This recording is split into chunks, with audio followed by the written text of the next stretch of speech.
Hi, guys. This is Adi from Gate 7 International, and I'm happy to have you for Patreon interview number 3. We have a very special guest for this interview, a very unique interview in that. We have Panayoti Zaidis here, a former Olympiacos DC player who was playing in Greece for Gama Ethniki side, Isiliakos. Did I say that correctly? No, Ilisiako. Ilisiako. Oh my gosh, I'm so And dyslexic. I have correction to make. So Ilisiakos was Alpha Topico when I was playing there. Still. They're Gama Ethniki now. Now. Yeah. There you go. So we are going to be talking about your time in Greece, in the we'll call it the lower levels of Greek football. So, Baniotti, tell us a little bit about before we get into your time in Greece. Give the listeners, for every guest that comes in, we always talk about how they started with football. So give them a start. How did you get started? Where are you from? Where's your background? I know all of that information, but obviously the audience doesn't. So go ahead, get us started. So I grew up playing. Well, I grew up in Maryland. I was born in Baltimore and grew up my whole life in the DC area. Um, my my introduction to soccer came through my dad primarily. I mean, both my parents weren't big on sports or in that realm. But my dad and all his friends used to play it as like a hobby when they were younger to pass the time and whatever. Growing up in Ohio, there wasn't a lot to do, so one of the primary big connecting factor was being Greek and what the Greeks love to do: eat, smoke, and play soccer. Of course. So those were big factors for my dad. And when I was around the age of 3, 4, he just took me to some local fields and we kicked the ball around. And I started realizing that I really love this game. So that was my big introduction towards soccer. And you eventually found your way to Olympiacos DC with Philip Vonk, Yep. and then you found your way into Greece. Yeah. So that's the topic that everybody's interested in hearing about, your time in Greece. So give us a little information. How did the opportunity kind of present itself? So the opportunity presented itself as I we had a connection with Iseko. My dad's cousin was on the board, and I was proposing to. I was shooting out scouts and other various people emails saying like I'm interested in going to Greece and different other various countries.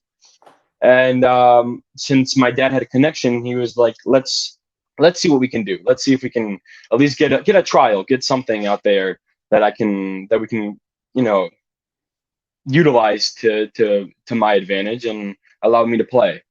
So we got in contact with that person, and yeah, he I was able to go down for the summer. I did the whole summer uh, trial with them. It was about 2.5 months, and they liked what they saw, so they allowed me to stay. They offered me a simvolio, and we worked on being able to get my Avia Paramount so I could stay and allow me to play throughout the season. Now, what was training camp like in Greece compared Ah, to what you were used to here? so training camp here. Huh. So even in the upper levels of American soccer, and you're playing through Bethesda and some other leagues, and going to Olympiacos DC, it was very different. Um, in that the summer camp was an actual camp, like it was training hard. We would have practices 2 to 3 times a day. We would have a morning practice. They were so determined to get to that, reach the Ramatniki, and then try to go to Vitatniki with new investors and whatever, that they were so focused on, although they're playing in lower levels, that we are better level, upper level material, and we deserve to show it. So they invested a lot in trainers and a lot in training. So we would go morning practice every other day. We would have a morning practice, a kind of middle afternoon, like sort of like workout. They would advise us to work out and go, stretch, do some sort of like recovery stuff, and then having a whole another 2 hour evening session. Yeah. Um, so the mornings were the most brutal, though. I have to say that they consisted of a lot of running, a lot of endurance based, and coming from America, I was used to running on my own and doing stuff all on my own. When you have the factor of a team pushing you constantly and having other people is constantly evaluating you. I mean, there are people with clipboards, constantly looking down, writing down stats, height, weight, everything. It was just, it was a lot to take in for the first, I can tell you, for the first 2 days, I was more or less so nervous that I'd run to the restroom before practice, before anything. I'd be just, my stomach would be uncontrollable. Um, but once I got in the rhythm and I saw that, a lot of kids that started off in the summer got let off. A lot of like close teammates or close kids I had learned and where I grew close were with over the summer were got laid off. So it was very interesting seeing the process and being on the receiving end of almost being cut and being talked to and having like harsh realities come in. It was just very different.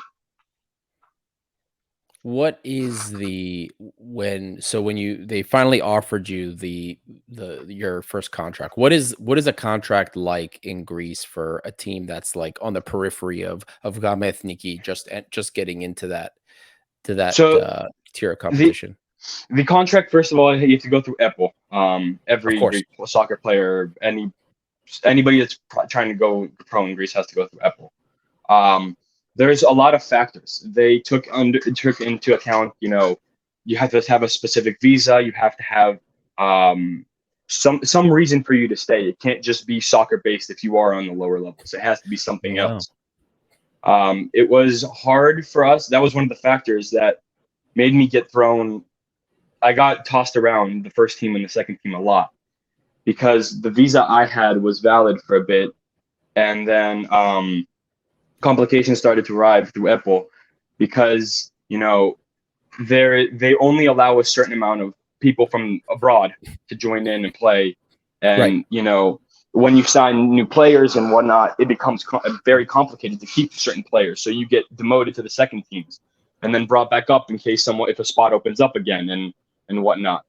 And as far as contracts go, it wasn't the most difficult to get. I mean, it was pretty easy. You signed for a year or whatever the organization tells you or whatever you want. And ultimately it's in your hands. There is a lot of pushing for you to sign for a longer term, Of and course. for for a lot. There's some people that were signing for nothing. They weren't signing for any money, no nothing. I mean, for the most part, that's what took place with me. I mean, there was really not a big initiative pushing me forward for a lot of things. It was just me and my determination as far as contracts go. And throughout the season, you get approached with other teams to get that want to see you, want you to try out, give you metagrafi, which is like a transfer in January, I believe that's when the period starts. And Mhm. they would approach you, and that's when things really got iffy. Is if you wanted to leave or you felt that you weren't playing enough or whatever the circumstances may be, you wanted to transfer, you would have to go through the board, to get for them to outright your contract forever how long you signed for, let's say a year. They'll have to scrap that and give that your remaining time to the other team and that's all in their hands if they wanted to. So you could push as much as you wanted, but there wasn't much leniency um, for most people. So that was a Transfer big fees other really aren't a factor. thing at the lower levels either. No But one's paying for players. not really. I mean, players are getting paid, but it's a different type of payment. It's all in cash and it's more Yeah, of course. below the table Yeah, um, yeah, yeah, yeah. sort of situation. But there are people that have contracts with steady salaries and say they receive this much compensation or whatever it may be. But those are typically ex pros.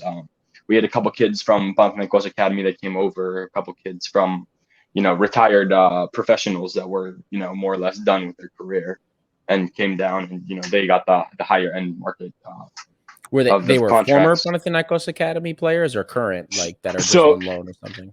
so we had on loan. So there were some that were currently on loan, to get more experience. They weren't playing, or they either weren't.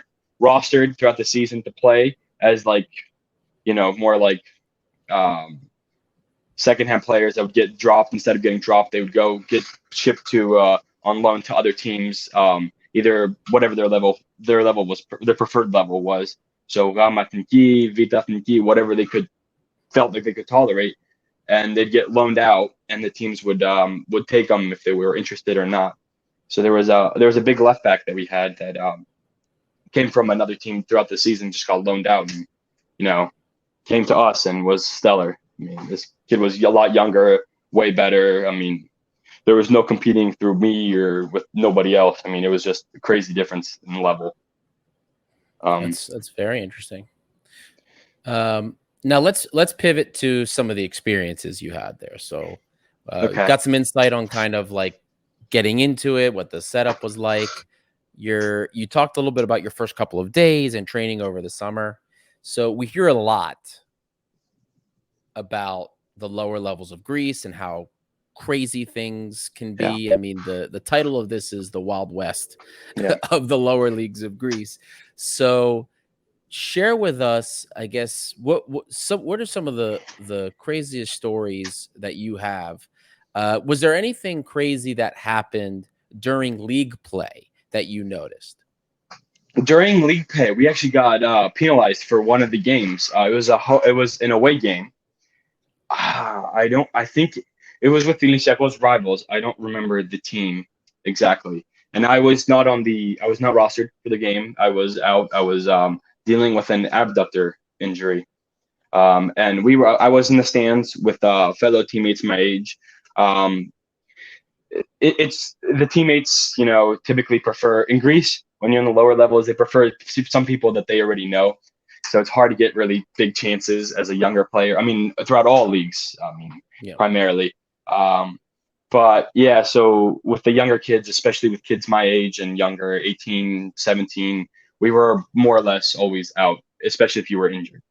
So we were in the stands, and during the game, I had gone out because my other family members had come to watch the game, and this was a big game. It was our promotion based game. It was if we won, we knew we were going to get first place in the standings.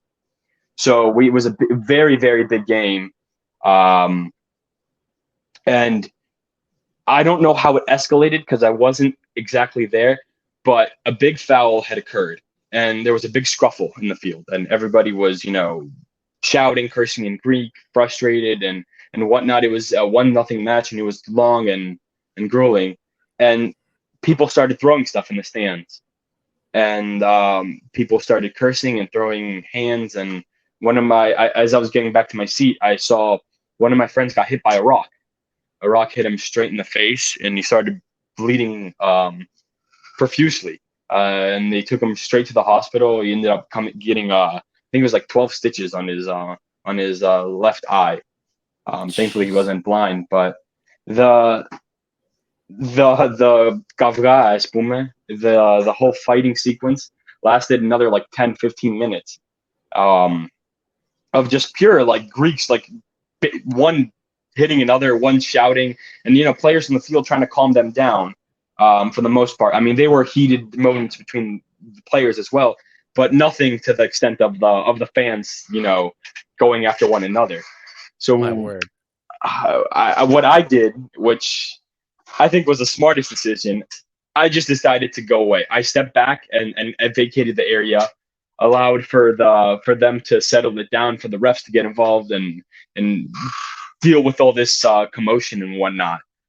And yeah, I mean, we ended up winning the game, but we got massive. We couldn't have fans for the remaining, I think it was like 2-3 games in some of the playoffs, and then we would also couldn't play. The first 4 games couldn't be home games, so it was a massive advantage to opposing teams. And it was just horrible. I mean, it was kind of barbaric, I should say, because I'm not used to that. I'm used to having little spurts of anger and whatnot between fans, but nothing like being like, oh my God, I need to vacate this area because I'm going to be the next person that's going to be hit. Yeah. So, and we're talking about like they're hitting also like kids. Like we're not, you know, more elderly gentlemen that are provoking. I mean, there are some players that provoke, but we're not, we're players ultimately, and they didn't really care. They were just, Right. and You're still a teenager. So exactly. And in the Greek stadiums, they have this big metal gate that typically divides the visiting side between the home side. So they were throwing stuff, climbing it. They were just finding ways to get around it, and it was literally like watching a barbaric fight. Like it was like entering a movie, basically. It my was word. weird. So It so was definitely even in the lower levels, the fans are causing problems oh in yeah. Greece. I mean, we had practices where it'd be an evening practice, and it'd be like a Friday night at like 10 p.m., which Greece is, that's the most lively you're going to find Greece on a Friday night at 10 p.m. Everybody's going to the bars, clubs, whatever it may be. And there's people showing up to like our evening practice with like little like firecrackers and flares and, chanting and whatnot. And I'm like, it felt like I've achieved something. It felt really nice, but it's like, it shows how much they love certain things. And this is the lower level team that it used to be Olympiacos used to be Vitathniki, which is high, but never, Olympiacos level or any sort of anything close to that. So this was So just, so they were coming out. They were supporting you guys. They were making yeah, they were noise, cheering you supporting guys us. on. And we'd be practicing, and we'd have these stuff. We couldn't even hear the coach. I mean, we'd be doing drills blindly. The coach would be yelling at us and, pulling his hair out, and we're just doing what we think we should be doing, and then we can't even hear what they're saying. Other than you do it, you messed up or did something wrong when you start running laps. Oh, That of was the course. primarily big thing. Yeah, I ran a lot of laps last year, but it's well worth it. I enjoyed every moment of it for the most That's part. incredible. So the passion also exists in the lower levels. They were coming Oh yeah, to your Friday night practices, having a ball, cheering you on, lighting flares, oh throwing yeah. firecrackers. We would have like team dinners in Zografo. So Elysia is like it's in the area in Zografo, and it's more northern Athens. So there's a lot of people that come out, and we'd be more, northern Athens has a lot of like more club based areas. Yeah. Going up that area to Zografo, and we would have. I mean, there'd be team dinners on like a Thursday, a random Thursday. After practice, we'd all be like we'd shower in the changing rooms, grab our stuff, and go head down to the wherever it would be some taverna, some local taverna that would be housing us and whatnot.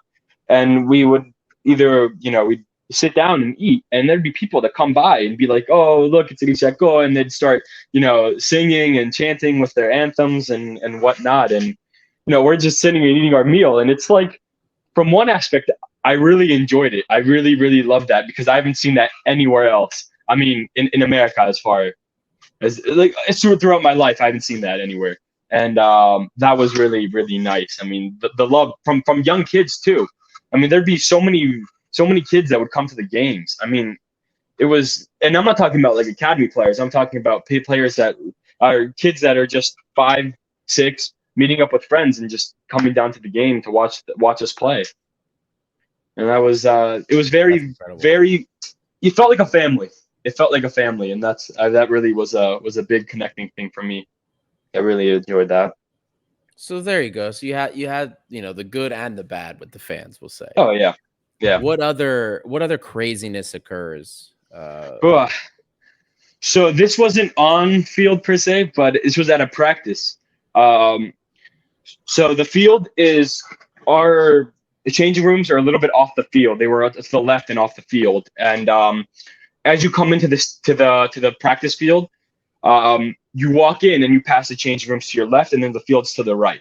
So on Mondays, every Monday would be recovery. It was all recovery based. They'd want you to run in the morning and then recovery based, all recovery based, and running at your own leisurely. It was just you putting on a pair of tennis shoes, going run in your neighborhood or whatever it may be.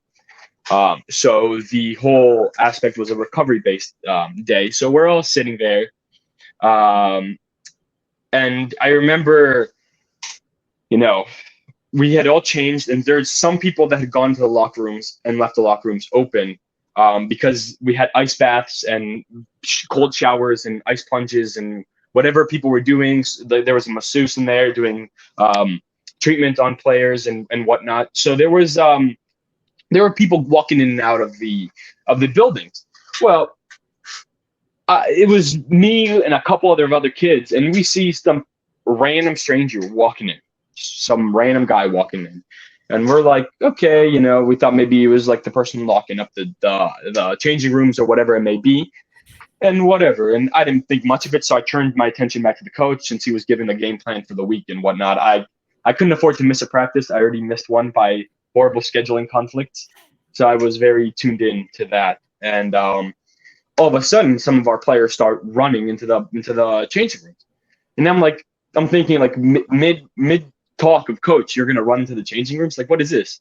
And then the coach starts yelling at him, and they're like saying someone just walked in to the changing rooms and started stealing stuff, and just started running, and they started chasing after him, and practice was dismissed. We're like all trying to find this dude that took phones, money, bags, whatever it may be that he had stolen. Everybody was started chasing. I've tried to find this person. We eventually, as a group, found him and took the stuff back. And to remain neutral, some players I'm not going to say who, but some players beat the crap out of the poor little kid that tried to rob us. Or poor little kid. He's like 18, 20, whatever he was. They beat the living daylights out of him. Oh my goodness. And to me, this was like, I've always been to practices where a lot of the practices I've been to, it's open field. So if anybody wants to rob us, I mean, they could easily, this and that. And now I'm in a changing room, and now it was just weird to me. Walks in there. Oh my god. Random, like, I don't want to say Yeef though, but like someone that's part of a group of people walked in and just took stuff and started stealing. Acted like he belonged. Nobody guessed. Nobody second guessed. Yeah, no one's, because like we know a lot of people walk in. We see people walk in all the time, and typically if practice is going on, they're locked unless it's a recovery day. So to me, it's like he either got really lucky or has seen a couple of our practices to know that we leave the changing rooms open only on recovery days, and that being Monday. So that was really, really, really bizarre to me. I mean, how the whole thing planned out. I mean, we didn't have practice that day. It was a nice recovery day. I mean, it was really nice, but it was like I started looking. I had just come from classes, and I had my computer with me, my headphones, I had everything with me, and I'm like thinking to myself, what happens if something happened and I got robbed and this guy made out? Right. So it was a little bit of a shock, but they did. They did get him. They got all their stuff. They did get him. Yeah, we were able to get our stuff back. Yeah. So I mean, that's pretty crazy. Is that the craziest thing that happened? Those two things, or? I'd say the craziest. Yeah. As far as crazy go, that was the craziest. I mean, there were other instances, a lot of shady stuff that I won't get into, but as far as crazy goes, that's by far the thing that was like, oh man, I gotta start taking care of my stuff a little bit better. Nothing like the Baltimore City issues, like no dead bodies on the field. Yeah, we did have a dead body on the field, but that was not an instance of that was more of, I was gonna say that as a tragic instance more than Got it. a crazy Then like instance. something that, yeah, I see what you mean. It was tragic as in a sense of like, so I'll explain the situation. It was on practice. Yeah, it was on a Thursday. So Thursdays typically are like the most relaxed days we get, because Fridays we'll go over game plans, finishing and whatnot. But Thursdays are typically like a lot of relaxed in the sense of it's a lot more us just playing, like players just playing, two-sided football, just a goal and 11v11, and we're just playing. It's just having pure fun. That's how we did it on Thursdays. We'd also have a morning practice, but in the evenings it'd be it'd be that fun style of just like, the coach would not even care. Well, unless you did something very stupid, but he would let us play. He'd let us enjoy the game for what it is. We make our own teams and whatnot, with our parejas, and it was nice. Um, well, we had started practice, and there's a five-a-side on the other side, which belonged to the younger academy players and whatnot. There were some elderly gentlemen playing over there. Elderly, I say 70 and up, Uh-huh. and they were playing, talking. Most of them were having a smoke and whatnot. And as you walk out of the changing rooms to the left, as you're walking in the direction going straight to the left, there's a seating area, and that's for fans to come and see us train and whatnot. And that's where most of the people that were hooligans or whatever, for us, would come and sit down. um, there was an older gentleman there that, I guess was just talking, talking, and he was holding some sort of beverage. I don't know what it was, but you know, someone started screaming. We were sitting on the field listening to the coach. Haven't set up yet, and we used to play like two touch and stuff like that while we were waiting, warming up, and we hear this person as our coach is walking over. We hear this person screaming because we didn't know what happened, and we see this elderly gentleman that was at the beginning of practice on the left side of us. He had collapsed, and we were like, "Oh my God, what's happened?" And we all rushed over, every single one of us. I mean, from the five-a-side people that were the elderly gentlemen to us, we all rushed over to see what had happened. And me and one other, two, three other kids were like the first there. Because we were the closest to the exit of the field. We rushed over, and I saw him. The gentleman was kind of like shaking, it looked like he was having like a seizure. Mhm. Um, the drink he spilled all over him, and at first we couldn't tell. It was some red liquid. I thought it was like Gatorade or whatever it was, but at the time we couldn't tell what it was, so it was all over his shirt, and we thought maybe he was like bleeding. He got hurt, something. Couldn't tell, until we took off we lifted his shirt to see if there was any scratch marks or whatever. Nothing. And the person was just like unrecessive, like unresponsive, sorry, and just not doing, not speaking, not breathing. Immediately someone, our physical trainer and uh, masseuse and all these people that were trained in more sports related injuries and whatnot rushed over, started administering CPR and whatnot, and they started backing us up, so that the ambulance could come in. About, like, I'd say 15, 20 minutes later, there's a hospital right by our field too. So the ambulance came and took him straight to the hospital.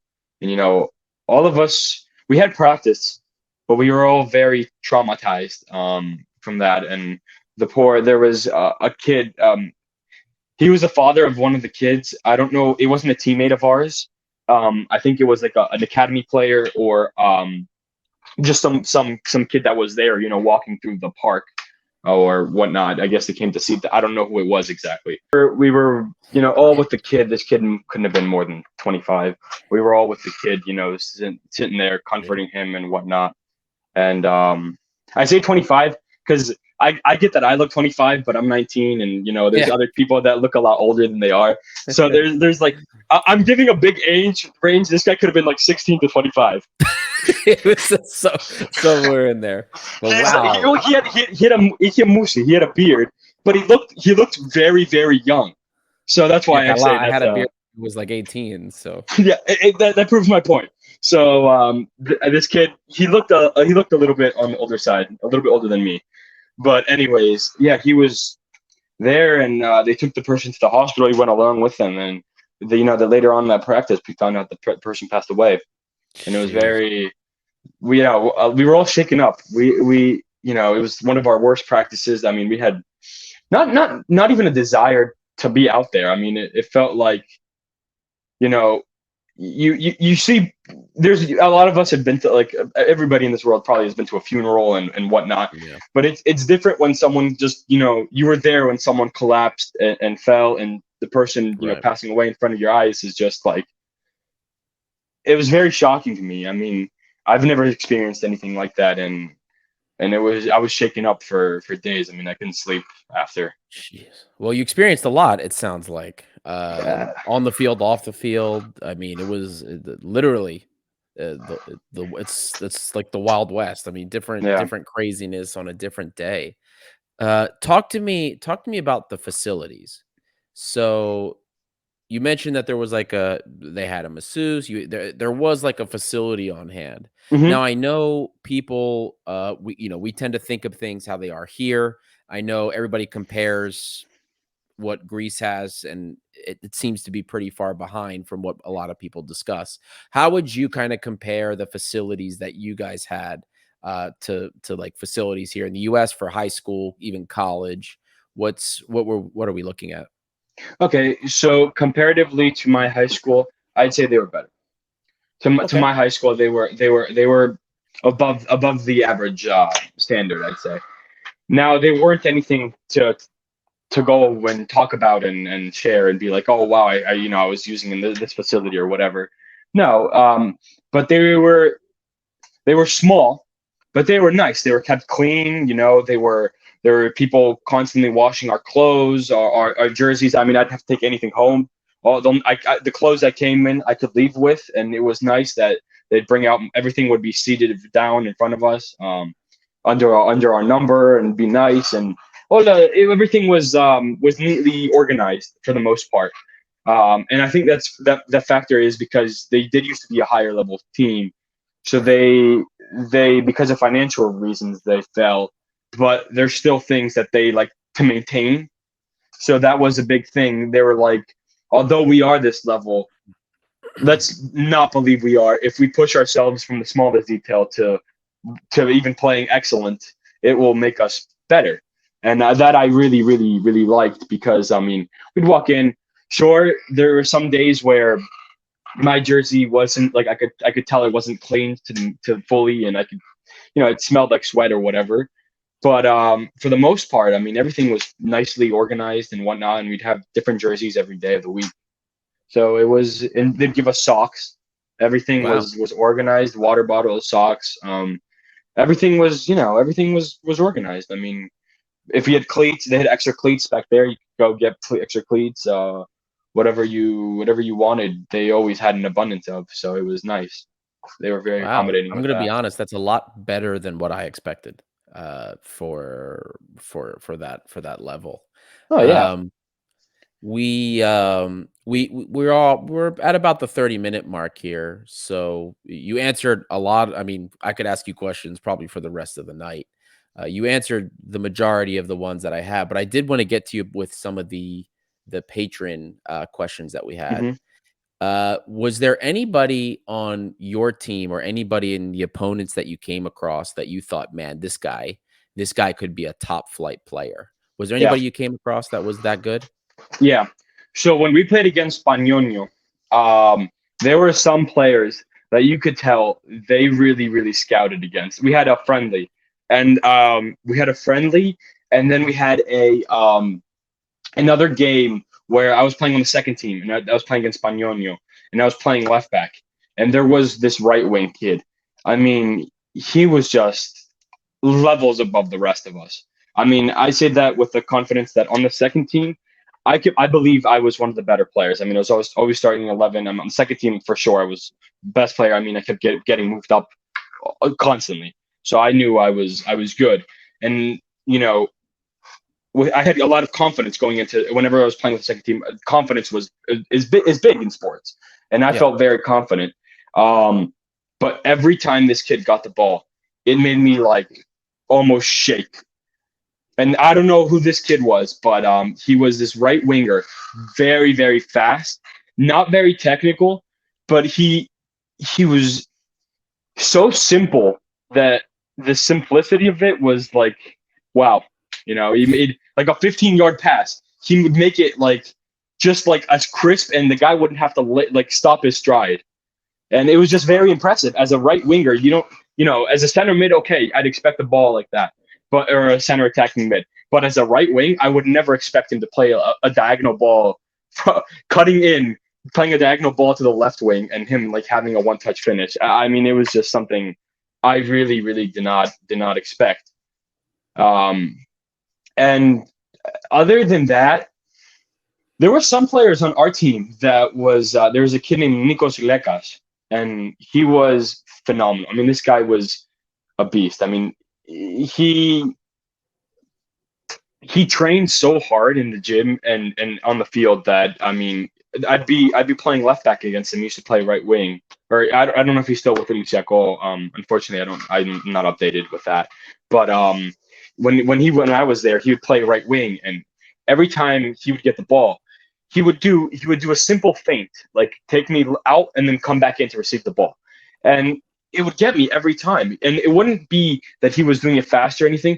It's that he is 5'4" and he is built, and he would just throw me off the ball as like I was nothing. And I'm not small. I'm not the biggest person. But I'm 5'10" and a half and basically 180, and I'm not fat by any means, and I was pretty lean at the time, especially. And this guy was throwing me off the ball like I was nothing. Little And he's ball of 5'4". Yeah, he was a little ball of muscle. But the thing is that I have to say, I looked up to him to a lot of practices because he would train. He wouldn't care if you're his teammate or if he was his best friend or his opponent. You have the ball, he's coming after you, and he's coming after you with everything you've got. I mean, he wouldn't let up one play. I get the ball as a left wing, and one of our tactics was bringing the left wings down the field a lot. So I'd get 12, 13, 15 crosses a game. I'd get a lot of crosses in the game. And especially as a left back, our team was very left side oriented. He would chase after me, and when he knew he had no chance to get the ball. And there was times where just because he was chasing after me, I made a rash decision of not crossing it, and then I would lose the ball. And it's like, it's not even the skill; it's just the determination that some people had. And this player also, Lekas had also played in the higher division, and you could tell. I think he came through the academy of Panathinaikos, and you could tell that he was really, when he was younger, because he was 38 and doing this. Oh my And goodness. it's like I'm 17. I turned 18, and this 38-year-old, is just like leaving me in the dust. I mean, he was first on the mile, on the kilometer times, 2 kilometer, Oh, 3 wow. kilometer. He smoked everybody. The At only 38 factor, years old too. yeah, Wow. at 38. And he smoked, which was like Of the most course. impressive thing. Which is like, it's like on occasion he'd smoke a cigarette. We'd see him outside smoking a cigarette, like when we go to dinners or whatever. Which was That's just like, to me, it was just like mind-boggling. Because such a great I'm doing the best I can, and then there's this guy just like absolute machine. Ah, that was a big thing.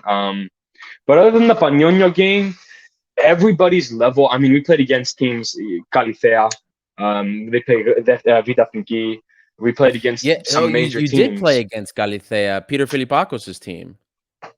I don't know who Peter Filipabos is, but He's actually the Greek American that owns Athens Galicia. Or I should say he and we his brother, they run that. I don't know if they run their, because we played their second team, so I'm not Oh, you sure. played the second team. Got it. Yeah, I'm not sure how the connection is, but yeah, when we played their second team, I mean, I was not as impressed. I mean, the only person that really impressed me was the kid that was from Pañoño, who just kept smoking me as a left back. I mean, and that was what I'd say confidently one of my best games, and we lost 2-1, which wasn't a huge blowout. But if you looked at the comparison between this guy and the rest of everybody else, this guy had like a 5-star rating, and we were all like 2. So I see it what was you mean. just, I see what you mean. yeah, it was That's just cool. very different. But as far as Califea and all that, it all seemed the same. I mean, going from Gama Finki games to Vita Finki games, I mean, it really seemed there wasn't, from Alpha Topico, sorry, to Gama Finki to now, where they played against teams that are, Vita and whatever, and their academy teams. and I played against a lot of academy teams. So you didn't Uh, notice a huge quality difference is what you're no, saying, like, the relative no, quality is very close. no. I Very mean, interesting. there's always going to be like one player where you can say he's better than the rest, Mhm. but there's it's not that big of a jump. Like comparatively, I'd say that most people are there because they started in that academy team or because Okay. they have. Now this is a very, this might start some stuff, but in my opinion, it seems like the players are there because they either know someone and they have connections, or because they really really like started from a young age and were able to stay there.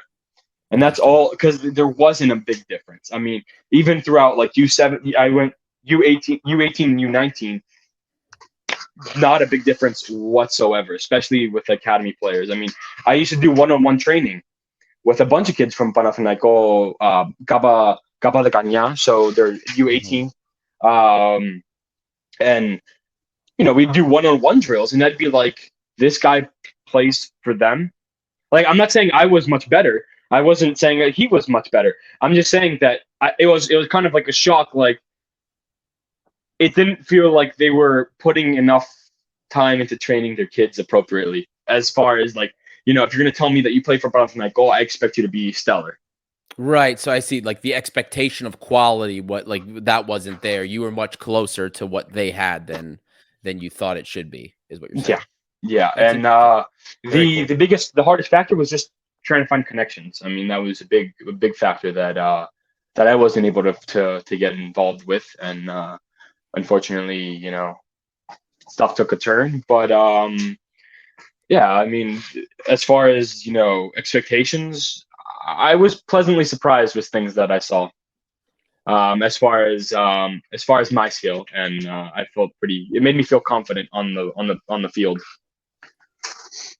So, a couple of other questions from some patrons of mine, and these are kind of like what's always on the top of everybody's mind. So, the big talk about the lower leagues of Greece is the rampant corruption that people talk about, whether it's like gambling, betting, what have you.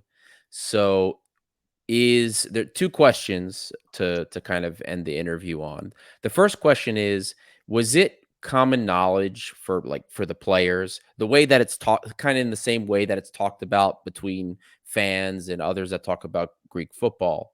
The like was it common knowledge to you guys, or is it just something that's one of those things where people talk about it but it's not really true? The betting scandals, the corruption in the lower leagues, is that something that's like that was common knowledge and you guys just ran with it in stride, or is it a lot of it's overblown by people? It's common. I would like to say it's not common, but it is common. Fortunately, I was not on the receiving end of any of this. I did not see much whatsoever. But I mean, I had a lot of people that I came in contact with, whether it be through my personal training or former teammates that kids that were cut or were on loan to other teams or whatever, that were constantly telling me about stories and instances, that they had or that they knew of or former teammates of theirs had. And I mean, there's a big thing, and one of the biggest things, and I don't know why this occurs, is they don't let. And I've heard this from. It's not just I didn't experience it personally, but there was teammates and other players that tried leaving. Tried going to transfers and whatnot. I mean, I did personal training with this kid, and from Panathinaiko, and he wanted to leave. He wanted to go to either a Vita or a Matniki team because he wasn't playing for Panathinaiko. He was on their second team and wasn't getting moved up. He wasn't getting moved up. He was just there, and on his contract, they were not letting him go. Now I don't Right. know. I don't know why it occurs or what happens, but I've heard more than a handful of times of kids telling me that like they were trying to leave from a team and things just did not go their way. They were not letting them leave, and ultimately they're stuck and they don't know what to do. And it's a big deterring factor because it makes kids want to stop playing, stop training, stop doing things. Right. Especially if you're like, well, I'm not going to play on Sunday. I'm not going to play pretty much the whole season, but I'm still training. It's like what's kind of the point if you can see it that way. That's just how most of them saw it, or you can see it as like I'm going to continue to improve and prove that I can do something. So with the kind of Um, like the mismanagement of players, 100%. mismanagement and sometimes the laziness. I mean, on my end, just dealing with Apple was a pain in the butt. No surprise. I mean, they trying to reach some people. They tell you they put you on call with someone else. The other person's on like their lunch break or their smoke break or the coffee break or Or whatever it may be. They're only available one time like a day, and it's for a minute.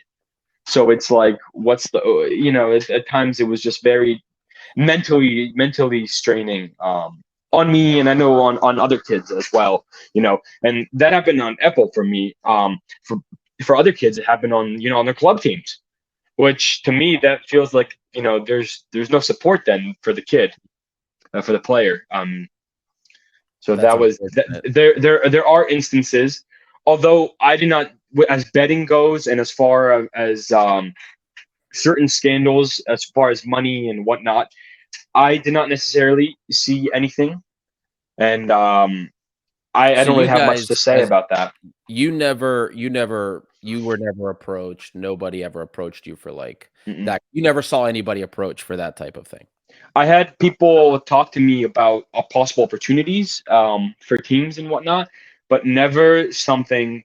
And from my coach, of course, and from some But and by scouting opportunities for players, other teams, you mean like to try like to play for them. Like as that's like a what you transfer, right, right. and that was fine, and that's all legal.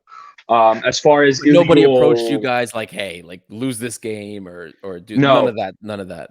My coach only said one thing about that, and I loved my coach. I mean, he supported me. He was a phenomenal person. I mean, he really pushed me to there'd be practices where he knew I wasn't playing well, and he'd get on my case, and he'd tell me after, I love you. Me getting on your case has nothing to do with how good you've improved, how well you've done, how much you've improved. And my coach said this, he told us the game of the final game of the season, we were already through. We already made it to Ramat Niki. We knew we were gone. Everybody started, the Panigiris me, and our coach was telling us, there's a lot of people telling us that we should throw the game for one of the worst, for the easier team to get through, for the Got it. team that they believe they deserve, they should go through. And my coach was like, I don't want any of that. I don't want that environment. I don't want that near us. I don't. That's not how I deal with things. I deal with things honest, and we're not going to do that. We're going to play our hearts out. And you know what? We won the game. And unfortunately, the team that was the easiest team to get in through didn't make it through. They didn't make it. So that was my only encounter with sort of like betting and people telling us to lose the game. I Um, see. And in that and we case, and we didn't and we didn't throw the game, yeah. So that was it. I mean, that was, yeah, Oh, that was you my know my what? whole ordeal with that. Honestly, Paniotti, I got to tell you, it definitely sounds like you had, aside from the crazy experiences that you had, which are, you know, intense by all reason, but you the organization that you played for was way more professional than I expected, at the very least. So that very interesting stuff. A lot of great things. Like I said, well, I told you 30 minutes. We're on here Uh, for 45, 50 minutes. It'll probably be 40 minutes with the edits, but I got to tell you, it was very great chatting with you. Thank you so much for your time. Of course, Really do appreciate it. Maybe we'll get more time in the future. Maybe a part two to this because I feel like there's still a lot more we haven't heard yet. But of course. thank you again so much, Thank you and for inviting me to do the interview. absolutely. And you can tell before we sign off, tell everybody where they can find you, follow you, see what you're up to these days. You can find me on Instagram primarily. I mean, that's where I am, and I'm applying to universities now. Uh, so that's about it. What's your handle on Instagram so they can find you? Um, so it is. One second, let me find it. And they can check out the adventures of Panayoti. It is Panayoti Z. Should I text it in the chat? No, Panayoti Z44 because they won't see Yeah. it on live. Yeah, that's Awesome. Well, Baniotti, thank you again so much. Guys, I hope you enjoyed the latest Patreon interview. This is Gate 7 International by the fans for the fans, and we'll see you all next time.